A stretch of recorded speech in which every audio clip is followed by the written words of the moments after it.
Well, for this Washington football team, despite the way that they played for most of the game, almost had the comeback at the end. But as they say, a little bit too late. Mistakes and turnovers hurt them for most of the game. And as Deron Payne said, they needed to cut down on the mistakes from the beginning. Well, Tony, this week has an all-star defensive lineup that will talk about those 27 points that they gave up.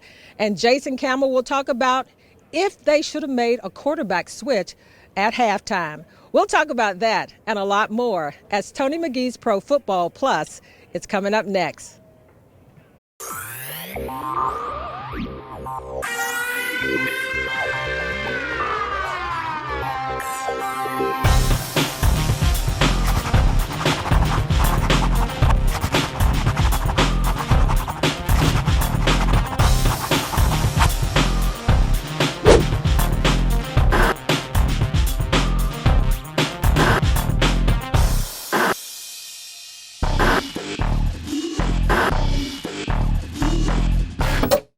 As we know, every betrayal begins with trust. We as fans, we as people thought this team knew they were playing the first place team in their division. Obviously, some of the players and the coaches didn't get the memo. When we come back, we're going to break this bad boy down. Which side of the team, not the defense, didn't get the memo? We'll be back in the moment. And joining us this week as our special guest, the Hammer, Steve Hamilton, Dave Butts, the Hunter, C-Rock, Charles Mann, free agent Rick Doc Walker, and now, Tony McGee. Tale of two halves, honestly. We didn't play the way we're capable of in the first half. You got to give them credit. They made a couple of big plays. We didn't capitalize. We had a big interception, unfortunately, and we didn't do anything with it. They capitalized and put points on the board. And you know, good football teams, you have to, because if you don't, other good football teams will keep you from coming We didn't back. win. Cole gave us a chance in the fourth quarter. You know, we had a chance to win, so bummed we didn't do that. I mean, personally, it was cool for me to get back on the field in the regular season game after my injury last year and just play. But you know, obviously bummed that we didn't get the win. I think they defense was in like cover three.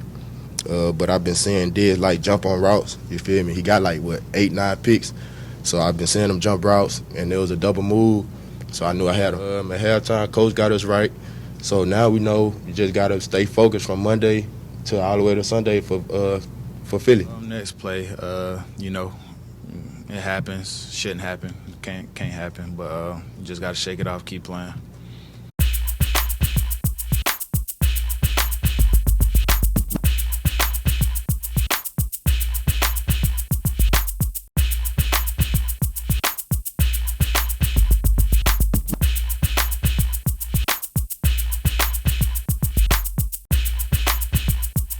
Welcome back to the show. And as you know, you saw a game on Sunday, whereas the Washington team had an opportunity to beat Dallas, but at the same time, when you have a quarterback that's 2 for 12 with 19 yards at halftime with an interception and fumble, that's not going to happen. So I have a question for you, Donna, since you're taking the quarterbacks this week. I gave him a D. Bob from Geico wanted to know, now that this quarterback plays so bad, do you make a change and put Allen in there for good? Well, Tony, I'm not going to take up for Heineke because I gave him a D-. I gave the offensive D-. And I thought that Cal Allen should have been put in at halftime after Heineke was struggling. And when he came in, he did do some good things. But when you turn over the ball 3 times, Heineke turned it over, Cal Allen turned it over, and so did Antonio Gibson. But when you got an offensive line that's being pushed around and Heineke was on the carpet for a lot, I mean, he was wearing the field on his uniform and he was sacked 4 times and Cal Allen 1. But the offense as a whole, Tony, did not get the job done. And Coach Rivera said on Monday that they came out flat, the offense, and they were tired. And I was like, how can you come out that way for a big game like that? So a D-. I almost gave them an F. Well, why about the offensive line? Did you give them an F? Because those guys, they didn't get the opportunity because I think if they'd begin in the beginning running the ball more than they did, they had better success. But at the same time, they went to pass and made mistakes. But after the defensive line for Dallas got in the flow, they could not stop them. Well, the offensive line, Tony, was pushed around all day long. Michael Parsons was a wrecking ball. I mean, he came through, and I saw him push Sheriff around just like he wasn't even there, like a rag dog. But I think that if they had been able to run the ball, they would have done a lot better. But Dallas's defensive front was just, coming through that line like Washington's offensive line was not there. So I gave them also a D- because I thought the offense as a whole did not get the job done. Yeah, you kind of hard, but I want everybody else to chime in. But I gave them a C-, and I gave Heineke a C-. At the same time, you have to take a look at this, and you look at what was transpiring, and the coaches were calling the plays, and we have to go back to the origination. If the coaches were calling the plays. But let me ask some of you defensive players, when you saw in the beginning of the game, when they went away, did not run the ball, Big Dave, what would you think about that? You feel like they felt they couldn't run the ball? Then would you get in pass rush mode more? Well, they didn't experiment too much with it. They just went to the air. Gibbs said, you just statistically proven that you turn the ball over 3 times, you've lost the game, and they did 4. So that was a big hindrance right there. I think the defense played fairly well. The defense, their stance is more in a reading type stance, which means they're going to react instead of getting penetration, getting up the field, and causing the quarterback to move. If you don't move the quarterback, that was the biggest thing about Jim Hart. If you made him move to the right, he couldn't throw to Mel Gray down the sideline. So they have to get out of that reading stand and get penetration. And I thought a couple of times they lost containment. When they lost containment, that made them worry about the outside and not play the middle like they should against the run. Yeah, and that was on the defense side of the ball. But on the offense side of the ball, let me ask you this, G. Receivers are not stepping up. And to me, one of the biggest plays in the game was the one that Carter dropped in the 4th quarter when they had an opportunity. Tell me, and then you look at the most yards with one play. This player is our player of the week. He had 3 catches. Do we need more receivers? I don't think we need more receivers. I think we need to just make more plays with the opportunities that come our way. I mean, first of all, they still don't really throw the ball a lot. I mean, I know we are talking about, we should have ran more, but look at how many times they actually did throw the ball. It's not a lot of throws in a game, unfortunately. It's just not. And unfortunately, I'm a receiver. Unfortunately, I've dropped balls that I wish I would have caught as well. But the key is coming back, trying to make a play after you do have a drop, so they forget about the drop you had, you can move forward. And that's what happened. That didn't happen too much, unfortunately. But they didn't come back and make a play. We got to remember, their main receiver, Terry, got knocked out of the game. Like I don't know if he's even playing next week or not. So concussion. At the end of the day, that probably hurt a lot too, because your one strong leader came out of the game. But if I think about it, I'm about next man up, and the next man didn't come up, unfortunately. No man came up. Again, our defense gave us a chance to come back and win the game. You put us in a perfect situation to win the game. Coming down, driving down, and unfortunately, that fumble happened, which I think it was an incomplete pass myself. I think its arm motion was going forward. You take that away, they still had a chance to do it, but unfortunately, they can't win with Allen. I'm sorry. But Milt, you know what? And speaking of that, the running backs put the ball on the ground a little bit too much as well. And you know that yourself. I gave them a C. They ran well, but they put the ball on the ground when it was crucial. The guys that we didn't know about ran well. The guys that just came to the team ran well. Well, it makes you wonder. Well. Like, I didn't even know the guy's name. I was like, who was that? He ran well. They went right down the field and scored. Wow. Back in the day, Doc used to reference this a lot and talk about players that were either they were hostages or they just couldn't get out on the field.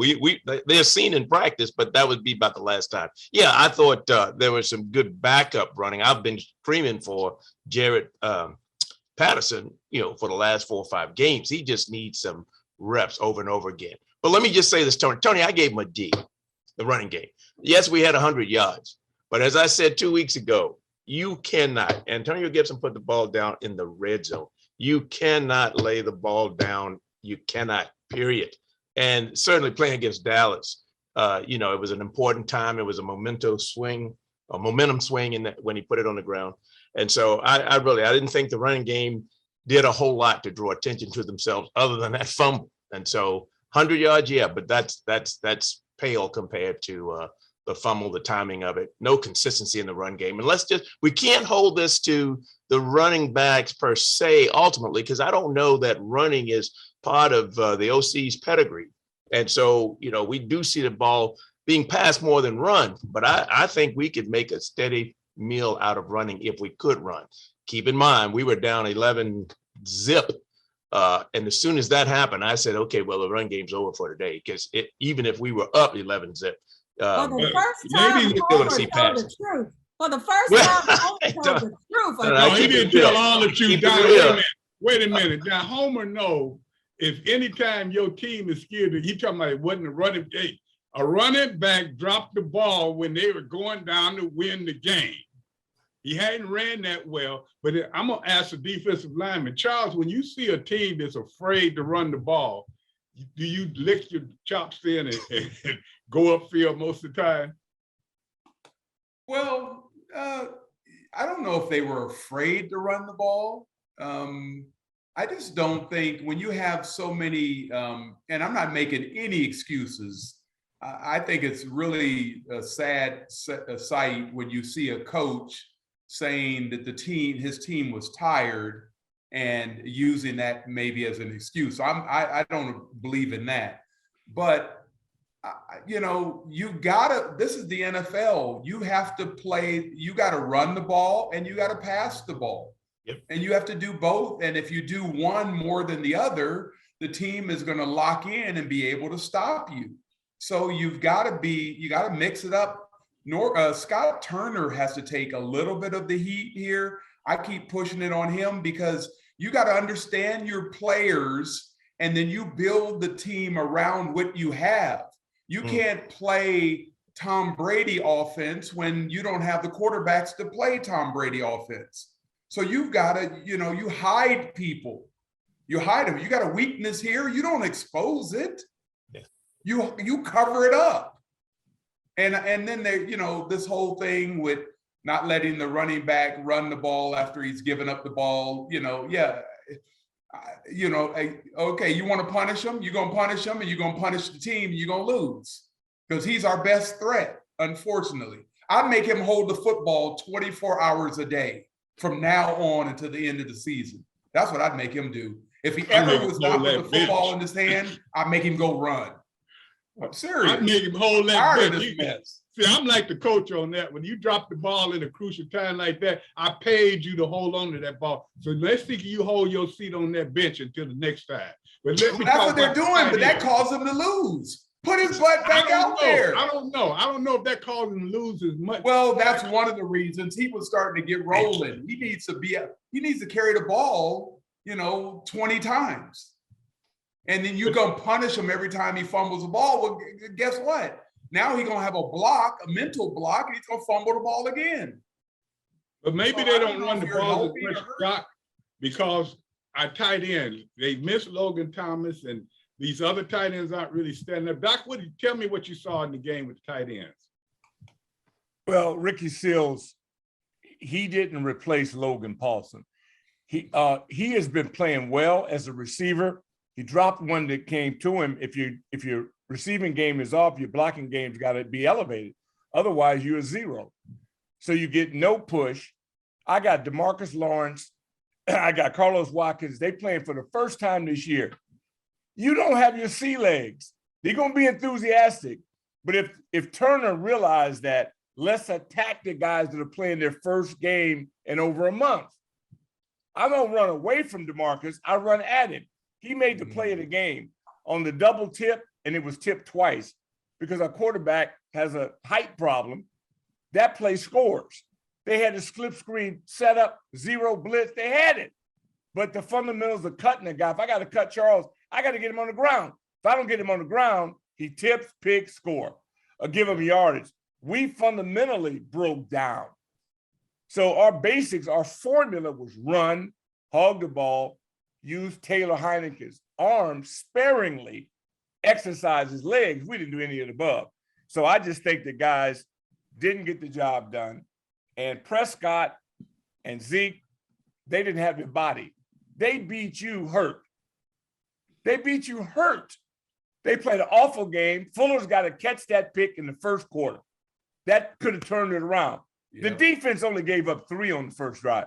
The defense did enough to win. The offense was putrid. And they didn't have a scheme that adapted to the moment.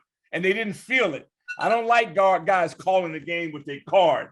Use your eyes and see what's going on. Feel the game, then call it based on your gut, not your damn card.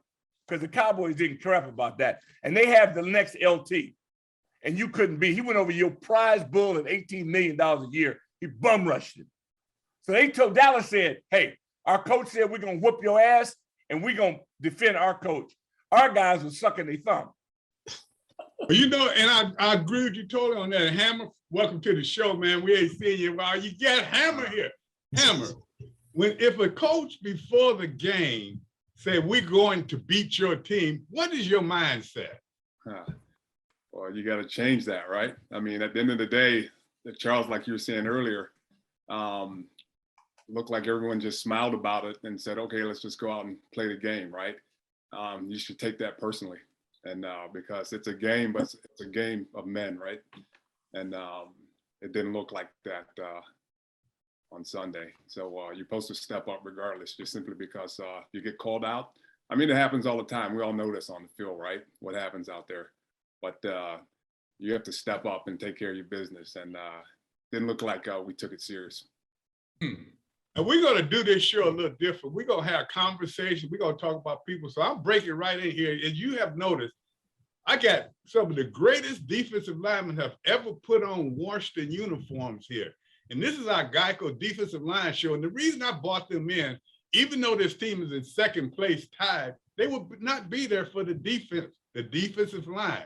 So we're talking about the offense right now. But guys, tell me, over the last few weeks, and I know we're going to do the defense in the second half, but this defensive line seems to really be picking up. And Dave, I go to you first because you have Allen, a defensive tackle such as yourself, and he has 7.5 sacks already. I know one year you had 11.5, and that was outstanding. No, many defensive tackles. 12.5. Don't cut me short. He ain't telling the truth, Tony. Hey, you know I said 11.5. Who helped them get those sacks? Who helped them get those sacks? I did. You know what? It's funny, and guys, it's funny with that conversation. He had 12.5.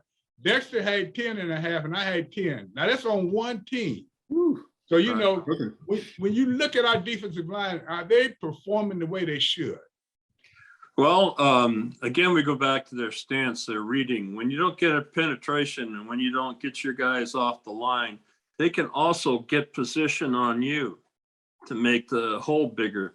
So you got to get off the ball and you got to read on the run. You can't sit there on the line and have other people double team you or push you out of the way. You got to go and make something happen. And then when you get in the backfield, they're pushing guys. They're not jerking them out of the way. They're not getting a free run at the quarterback. They're just pushing their men back. You know, you've got to snatch. You got to do something, arm over, arm under, or do something. Get rid of those people so that you get in the quarterback's face so they don't keep going. And if somebody says, we're going to kick your butts. No pun intended. We didn't take that, Dave. No pun intended. I would have to unload on each and every one. I wouldn't shake their hand for the coin toss, you know. Oh, I would find some kind of way to run over there and hit the coach if I could. I mean, oh yeah, I know. Hey guys, come on, get in this conversation. Let's talk a little bit about this. Pick somebody up and throw them at the coach's feet, you know, like you used to do in high school. Tony, do you all know that the Washington football team hasn't shut out a team since 1992, actually 1991 season. Wow. The Washington football team has not shut out a team. And that year we shut out 3 teams. So that's over almost 500 games and no shutouts. It's just baffling. I heard this Chris Spillman was doing a game last year and happened to mention that. And I went back to look. I said, wait.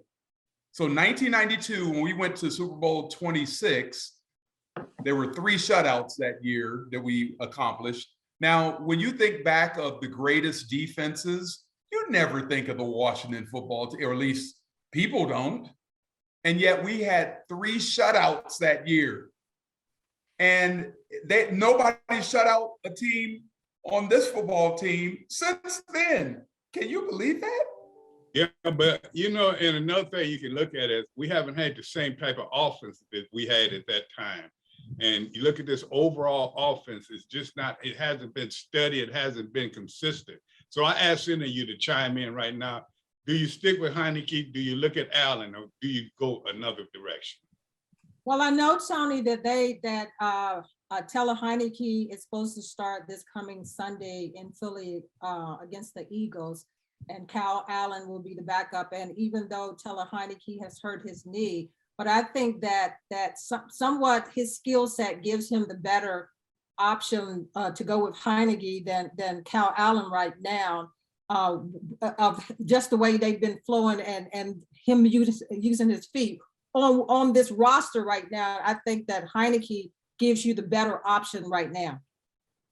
Let me just throw this out there, Tony, and hopefully put some substance to this conversation. I appreciate. Whoa! What you trying to say? Donald didn't have substance. Well, I was getting ready. I was getting ready to say. I know that Homer is not going to tell the truth because I appreciate. I got to go with Donna on this one. I appreciate what Donna has said. She's brought some strong light to that. But here's what I'm saying: you only need to go back to a previous field goal kicker, and when we said he should have been gone, the loyalty of this coach will bring Heineke back probably until Heineke is carted off. It's gonna be a little unfair, but I do appreciate the loyalty. But one thing about Coach Gibbs, loyalty came from production.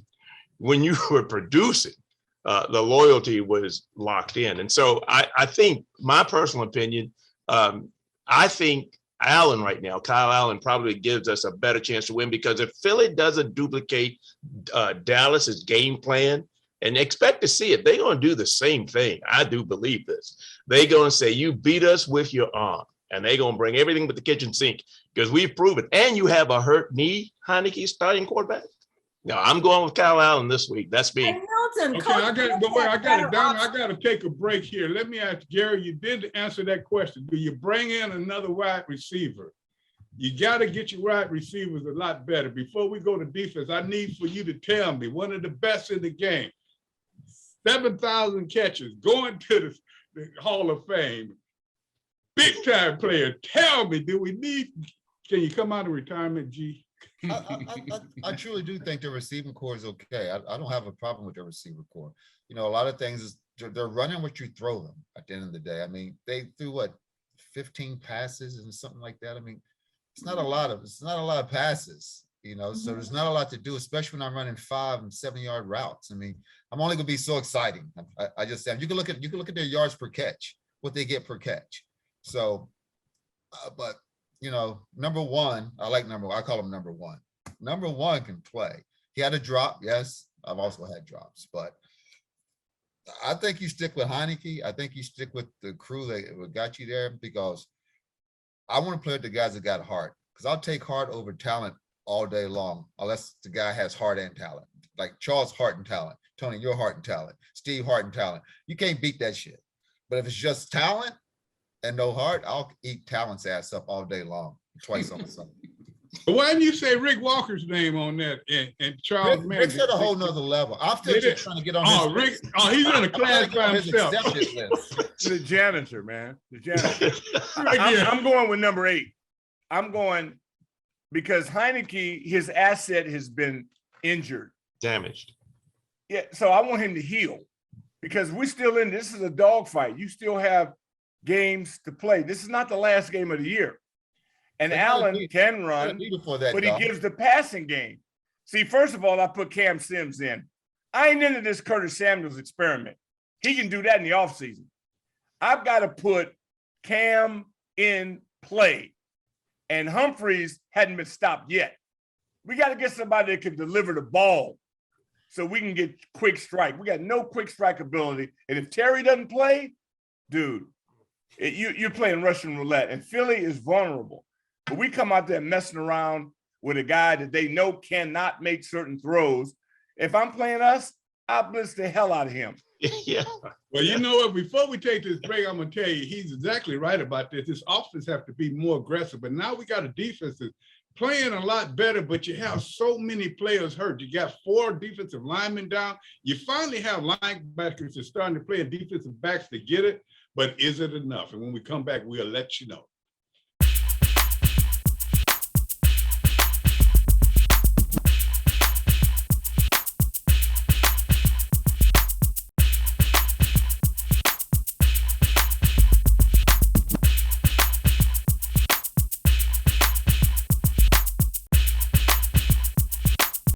I just feel like we needed to execute better, like to start the game, and maybe we can have a better ending than what we had today. It's probably worst half of football he played. It wasn't us, but when it's over, he wanted to see what we were going to do in the second half. Said we're not even going to watch the first half. But I want to see what you guys got in the second half, and I thought we came out and fought. We got to get off the field on third down. We weren't really putting ourselves in great position on third down. They had they had a few third and shorts that they could run the ball, go for it on fourth. We got to win those third downs, and part of it's winning first and second down. And just focus on those little details again. It was total two different teams out there, We came out there, I think we was more emotional in the first half about what's going on, but then we came back, total two different teams. We just stuck our heads down and just played ball. Just doing our job. I think the biggest part was just doing our job compared from the first half to the second half.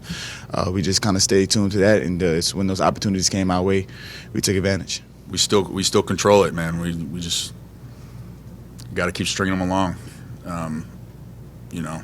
Would have loved to got this win, but it's still all right in front of us. So we just got to stay focused and keep grinding. You got to stay focused. And I tell you one thing that you have to look at this. Those 3 guys made 3 spectacular plays, 1 for the other team and 2 for their team. Holcomb played one of the best games I've seen him play. And I tell you, he's really coming on to be a player. We got the big interception early in the game, even though Washington did not do anything with it. But Payne, who has been playing great, but any defensive lineman, and this is why this is the Geico Defensive Line Show, because I've got the best defensive lineman I played with. And as I said, I played over 200 games with guys. And every one of these guys you're looking at on this screen were stars. These were guys that played hard, and they weren't stars that had to be ushered in or anything. These were guys that they would play and do anything they could to help the team win. I don't see this. And one big thing that bothered me on Sunday was in a big game, you got third down. If you stop them, you got a chance to go on down and score. And Payne jumps offside. He lines up on offside. You can't do that, guys. So defensive linemen, talk to me. Well, Tony, could I hit you with this first as far as some main defensive linemen that may be out this coming Sunday against the Eagles? Jonathan Allen will probably be out unless his tests come back because he's on the COVID list. And then, they'll test him later on the week. And then you had James Smith-Williams that was out last week, may be out again this week. And then you got Casey Toohill that may be out too. And Sweat also, who was supposed to come back this past week against Dallas. So you've got major injury along the defensive lines. Well, that's one good thing. They do have guys, Ioannidis, that can fill in, and they got other guys. I hope William Smith get back in, but at the same time, I think one of the guys just said, next guy up. Right.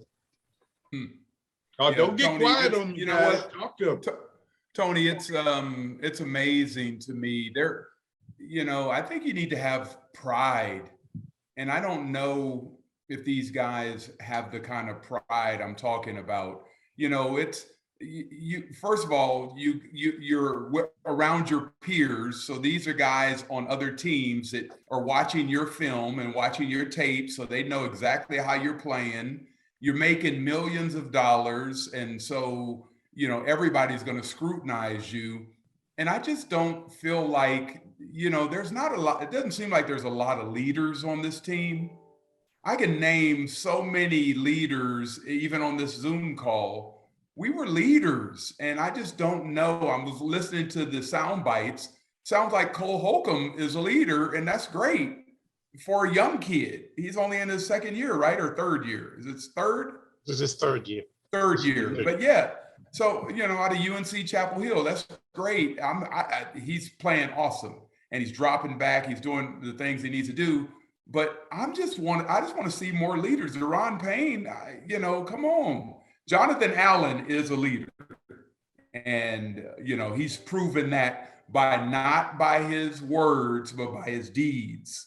And that's what I'm saying. I want to see some people prove it by their deeds. Not, hey, well, we got to focus on the next game. Oh, it's over. It's the next game. You may not have another game. So I'm not happy with what I see. And we got to get more turnovers. We got to be stripping the ball, reaching for the ball, grabbing at the ball. The first guy to him make the tackle. The next guy strip. That's what you do. They did drop four balls that could have been interceptions. Huh? Hey, Charles, they did drop 4 balls that probably would have been interceptions if they could hold on to them. Yeah, so, that doesn't count. Woulda, coulda, and shoulda don't count. No, that's what I'm saying. Thank you. That's what I'm saying. You sound like the homer over there. Easy now, easy. You gotta be careful here. Listen. I'm just calling it out that had they made those catches, I mean, it could be a different ball game. But I think that the defense overall has played well since the second half of the season. They've been carrying. Donna, we've set the bar low. Thank we you. Set the bar so low. We'll take anything that's great. I still think that overall that this defense has played well. The defensive line has, You can't play well 4 weeks in a row and make that playing well. You got to play a season well. Well, they're still not about 4 weeks. They're still in the race. That's a hard sell. That's a hard sell. The same thing next week. Yeah, that's a hard sell. And I mean, I hear both sides here. As well as we said they were playing defensively over the last 4 weeks, how can you go night and day between the last 4 weeks and then play against your arch rival, if you will? And don't show up. And not show up. I can understand you might fall off a little bit, but here's a question I would pose too, Tony. Was this stage too big? I mean, going into I think it was at the time. I don't think they thought it was going to be that big, but at the same time, when your offense don't show up, then your defense start to lag. I've seen that. Or when the defense do the same, they like Doc a joke a lot of times, but he's 100% right. We played a Monday night game in Green Bay. They put up 37 points and we lost 38-37. We didn't. No, we lost. 48. 48-47. 48-47. Oh, you put up that many? Yeah. That was a long night. So we have to look at both sides, and you know what we all ended up saying, and we'll talk about special teams sometime. But this is a collaboration of a loss. No, the offense didn't do well. The defense didn't hold up at time. But now, one thing I do want to ask you, G-Man, and you were one of the best receivers ever to play the game. You've been watching our defensive backs for 2 years. We've been talking about they haven't been sufficient. Now we've watched them this year. At the beginning, we said they weren't sufficient, but now do you see an improvement in our defensive back? It seems as though they're making plays and they're a lot better than they were. I think the defense have improved over the last 5 games, quite honestly. I mean, seems like a whole nother defense. When the starters went out, that was supposed to be the playmakers. They went out and the next man up came in. They started to win football games. And quite honestly, it's the defense in the second half who gave the offense the opportunity to come back and win the football game. Like, quite honestly, they should have had a chance to drive down and make it dramatic, a dramatic inning at the end of the day, dramatic. Like, we should have been in the red zone, going in for a touchdown. And our biggest problem should have been, are we going for 2 or going for 1 after we scored? Now, I'm going to ask each of you defensive linemen a question. I need a short answer on it. All 3 of you guys were in this game. You played fairly well. You got Philadelphia coming, then you know you have Dallas again. Dave, Charles, and Hammer. each at a time. What would you do, Dave, to improve your play from this week to next week that you know would help you win this game in Philadelphia? After this, you were part of this team that lost. I would study my own film. As you know, we're a 4-down defensive line. And on Monday, we review every play 4 times. I would take that film and go into the film room and watch myself like I was going to play myself. Is there anything I'm tipping off? Is there anything? Why do I go from a 3-point stance to a 4-point stance? What did I read on different plays? So I'm trying to improve myself. I watched 4 film on people that we played against. If I watched 5, it brought in self-doubt. But I pretty much figured out what you were doing after watching 4 plays. I think they need to study more and be more prepared to come out and be more efficient and get off the damn ball. There you go, Charles. I started scripting my plays, believe that or not. Meaning the first 2 series, I knew what I was going to do. I might just bull rush you on the very first play of the game to start the game. And it could have been a run, pass, draw, anything. I'm bull rushing you. What I'm going to do is I'm going to throw everything at you, come at you as hard as I possibly can to all of a sudden wake this lineman up to say, okay, I'm gonna be in for a long day. And so I would script some stuff. I would also do exactly what Dave said. I would be looking at myself harder than the coaches are looking at me and critiquing what I'm seeing. And lastly, contained. We mentioned that earlier. I don't know if they even understand the word anymore. People get around the corner all day long on these guys. They get reach blocked. I would look to the sideline and Torgy would turn around. He wouldn't even look at me. Pettibone, would they be throwing stuff down? They would be upset if we gave up the sideline. I would never do that. That's what I would do. Now, Steve, what would you do in looking at this? What would you change in your game? Then I'm gonna tell you guys what I would do. What would you do, Steve? Yeah, sure. So I mean, for this game. Yeah. So, a lot of what I learned from these gentlemen sitting on the call with us right now, from Butts, from Charles, from you, and just to reiterate what everybody said. Definitely, you're going to study yourself. I'd look at myself and figure out if I was playing against me, how I would try to defeat myself. Number one, and you got to play aggressive, right? I think it's something that we talked about during this whole call. You got to play on your toes and on the other side of the line, right? If you're playing on your side of the line, you're going to get beat always. So it's all about playing on the other side of the line, which means you got be on your toes and you got to be aggressive, because it's an aggressive game, whether you like it or not. Love it. Now, Steve, for all you fans, man. You just heard what the true defensive linemen feel when they're on championship teams. And I feel everything they say I would do, just like Big Dave said, I would first study myself. And I'm not going to study all the good plays. I want to study every mistake I made. And then just like Charles say, I'm going to change my moves. I used to always try to run a guy upfield first time. I wanted to be scared of me going to field, because I know that's going to open up the inside. And then like Steve said, the hammer, I'm not only going to study myself, I'm going to study plays of the guy that I'm playing over. And I'm going to study him playing guys like me. And every mistake that he made in those films, I would duplicate in our game. But what I'm saying is this is what good defensive linemen do. And Rick, you've been around, you've seen it. G, you saw it. Homer, give me some thoughts on you guys. How can this defense improve themselves? Because they don't have time to work things out. They got to be ready to play. I learned on 9-on-7, watching you guys, your nickel rush was as good as I've ever seen. When Sweet Pea came in, but Sweet Pea, you guys, and you were in racehorse stances. I've learned from you guys, it's the stance. I hated the stance, the sweat, and Chase were in. Chase was standing up. That's suicide. That's why he got no results. He ain't LT. Only guy can stand up and raise that much hell is LT, and that kid in Dallas, he's doing it. Yeah, he stands up and raises hell. Everybody else is a game. I don't see no strategy, no game plan. What we're missing in this is that their best player, John Allen, played the least amount of snaps he's played all year. So John might be holding back an injury or something. without him being dominant, the more you make, the more you got to do. So you got your number ones. They got to play like ones. I mean, the Dancing Bear, I love this boy at 94, but he's been playing well. But that was a game because their ends were shorthanded. Somebody needed to step up, and they just didn't get it done. Flat out, they didn't get it done. And so it happens, but that's what happened. The linebackers played, the back end played, the D-line and that. They can't have stalemates, not with our offense, not the way they were playing, because they wasn't playing. Hey, Tony, you got to take a break right now, and then Homer could come back in. Oh, okay. He wasn't going to say nothing but something good about Washington anyway, so we can hold that. Let's take a break. Pay some bills.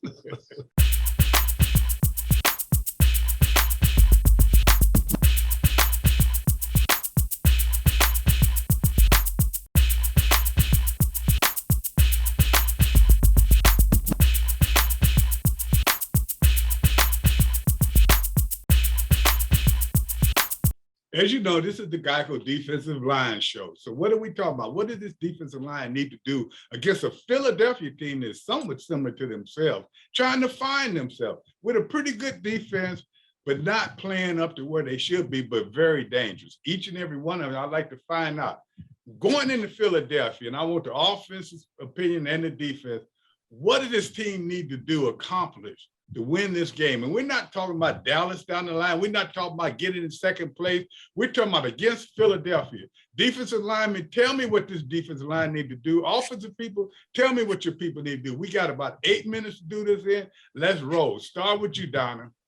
Well, Tony, Jalen Hurts is supposed to start for the Eagles this week, and the Eagles have a pretty good running game with Miles Sanders and then Scott, and then they've got a pretty good wide receiver crew. So the defensive side of the ball has to be able to stack maybe the box against the Eagles and take away their running game.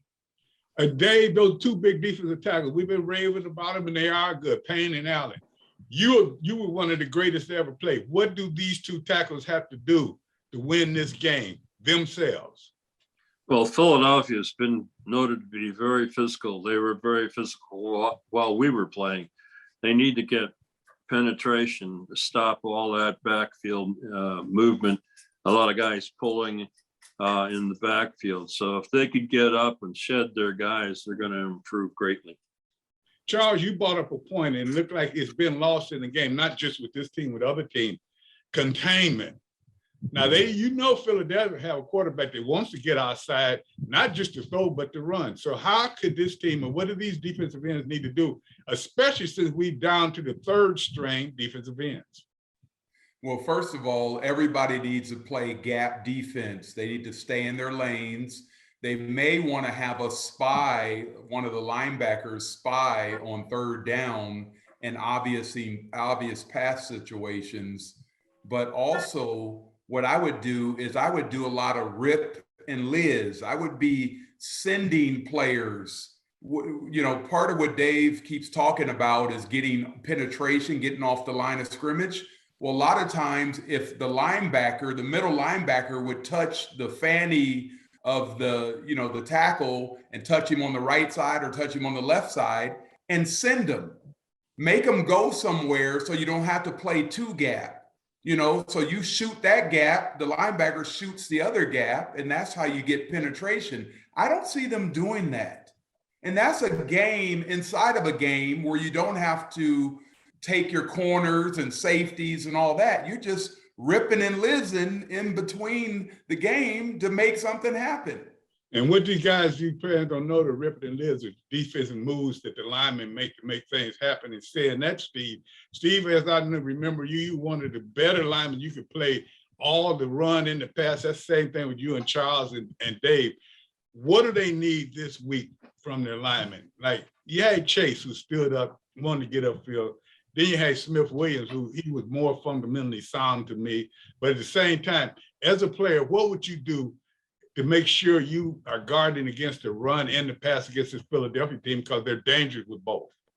Right. Well, and it's like Charles said earlier. I mean, I think the defensive line is talented enough to where they can move around, right? So we need to be more creative instead of sitting back on your heels or just playing a read type defense. We need to play more aggressive. You can line up in one gap on the outside and maybe be going inside, right? Make these guys think. And at the end of the day, I think what we need to do is make these guys do what they don't want to do, which is throw the ball. And the way you do that is by stopping them, by playing defense and stopping the run. So, Gee, how can the receivers help our quarterback? I know if a big receiver, if Terry's hurt, we're in trouble, but how can these ancillary receivers help this quarterback this week? Because he will need help. I mean, honestly, it's just you have to look into themselves and make their mind up that they're going to make a play. They're going to make a play that helps change this game. You know, even though we're throwing small routes, you make a guy miss, you can take a 5-yard route and you can turn it into a 20, 30, 40, 50, 60-yard gain. They're going to have to do these different things that allows them to dictate themselves what happens in the game. Like, I'm a big fan of like getting myself worked up before I play my competition, where I'm kind of in a frizzy by the time I get into that game. I'm so emotionally pissed off at the other team that I can't help but to go out there and play my best because I take it personally. So I'm making up stuff that people are saying about me, whether they said it about me or not. But by the time I get to game time, I'm believing that's what they said about me. And it always ended up with me sucking some kind of way. I suck. Well, I'm gonna show you how bad I suck. I'm gonna turn you around all day long. So All right. That is, Tony means that. Tony, that is a true statement that he would do. I know Yes, it. he would. I know. I done seen him in action. Hey, Doc, tight end. You know they're missing the big boy, but at the same time, to me, this week is very, very important for the tight ends. Not only to catch, but they got to help with the blocking because you have to have a running game. Can these tight ends do that? Yeah, I like to see a little bit more Bates in this, even if I probably would start him. But it's about the quarterback taking what's there. When he was waving, no wave, run. Do what you do best. If you got a check down, take the check down. We gave up first down opportunities trying to get big plays. Take what's there. And then when they react to that, then you get over the top. We fundamentally just broke the system. We had a system. We had a thing that was working. And for some reason, it got away from them. Just get back to that. And defensively, it's a linebacker game. Landon Collins is our Micah Parsons. He's got to be, because with that read option, he's got to be able to get that. And I like Minnesota Vikings, the way they used to come off the ball. They were getting to the quarterback on the way. They stopped the run on the way to the quarterback. I don't know what we're doing. We got caught in between. Pass rusher, run stopper. It's pressure any way you can. Let the linebackers go, because these guys are grown up. Now, hey, Homer, one thing about it, the running backs they only not gonna have to run this week. They will have to catch passes, but one thing they will have to do is block. You know, Tony, my key for this game in Philly was a running game. I think we're going to have to commit to it, be disciplined about it, and get back to just running the ball. And you're right. The blocking by running back should have to happen on occasion. It shouldn't be a steady dose of that. Michael Parsons blew Antonio Gibson up this past week, and it was like boys and men exchange. So running game, let's get to it, stick to it, be disciplined about it, hold on to the ball, of course. But that's the key for winning in Philly. Can I jump in here, Tony? Yeah, we got about 1 minute. Bring it, Charles. Yeah, I was on a call with Emmett during the game, Emmett Smith. He was representing Dallas, obviously, and I was representing the Washington football team. And he made a comment about, Antonio Gibson getting blown up by the rookie linebacker. And he said, you know what I had to do? I became a decent blocker because I said, okay, it's a fight. It's mano a mano, and it's a 3 to 4 second fight. He said, I can fight for 3 or 4 seconds. That's all you got to do. And he said, once he got that in his head, that I got to fight this guy for 3 or 4 seconds, he was able to get good at it. And then eventually it was a badge of honor for him. He was a blocking running back as well as the all-time leading rusher. So, maybe he needs to have a talk with Antonio. It's a mindset. When you talk about mindsets, and we come back, we'll talk a little bit. We don't have a lot of time. We want to talk around the league because things are changing. Minds are changing.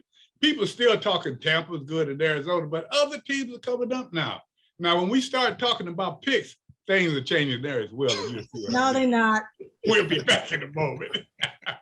Well, you know, we've had a good time on this show talking about what the team need to do and everything. My good defensive lineman, thank you guys for being here.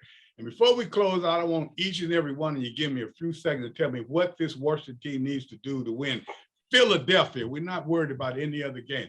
Philadelphia, what they need to do, Hammer? Hey, they need to play the game like it's not another game coming up, because at the end of the day, if they don't, they'll be at home watching like us. So I'll leave it Donna. Not make the mistakes start quick. And if Heineke is struggling in the first quarter, they need to make that switch. Big Dave. Don't turn the ball off. Offense, stay with their blocks a little bit longer. When you get rid of them, push them, because it takes 2 steps to recover. Defensive line, get penetration, put heat on the quarterback and the running back. Homer. Run the ball. And after you run the ball some more. Then on defensive side, make Hurts be a passer. Make him be a passer on the defensive. One loss and your season's over. I like to see hurry up on offense, flip the script, and just play desperate, because it's it. They lose, it's over. G. Simple. Play with a purpose. When you play with a purpose, you tend to win.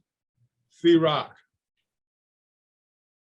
Play like somebody's holding your child hostage. You don't get them back unless you win. There you go. Proper preparation prevents poor performance, and championships aren't made on game days only. You make them during the week, you make them during the year, and you make them every minute that you want to win. And that's what this team has to do. Can't talk about it, got to be about it. So next week when we talk this time, once again, we'll be saying, what do they need to do? But hey, guys, thanks for coming on. And I want to get you on. We didn't get enough time this time. So before the end of the year, I want to get you back on, because I thank you guys for taking me to 2 Super Bowls. But I do remind you guys, when I left, y'all didn't go to the playoffs. In a minute.